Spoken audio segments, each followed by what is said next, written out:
జలయజ్ఞం పేరు మీద ప్రాజెక్టుల నిర్మాణం వేగవంతం చేయాలి, అత్యంత ప్రాధాన్యతతో కూడుకున్న ప్రాజెక్టులను పూర్తి చేయాలని ముఖ్యంగా తెలంగాణ రాష్ట్రానికి సంబంధించి కల్వకుర్తి ఎత్తిపోతలు కావచ్చు, భీమా నెట్టంపాడు కోయిల్ సాగర్ జూరార్ల ప్రాజెక్టుల యొక్క పూర్తి కావచ్చు,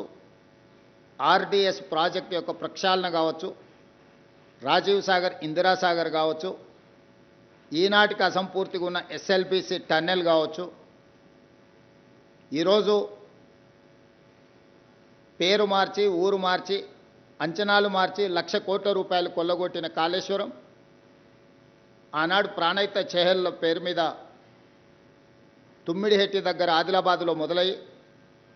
రంగారెడ్డి జిల్లా వికారాబాద్ తాండూరు వరకు గోదావరి జలాలను తరలించడానికి ఆనాడు తీసుకున్న ప్రణాళికలు మీకు అందరికీ తెలుసు. ఇవే కాదు, చాలా ప్రాజెక్టులు ఎస్ఆర్ఎస్పి కావచ్చు, మిడ్మానర్ కావచ్చు, శ్రీపాద ఎల్లంపల్లి కావచ్చు, దేవాదుల కావచ్చు,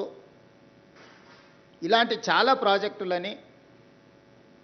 ఆనాడు తెలంగాణ రాష్ట్రం యొక్క ప్రయోజనాల కోసం జలయజ్ఞం ఆధ్వర్యంలో ఆ 10 సంవత్సరాలు ప్రణాళికలు రచించి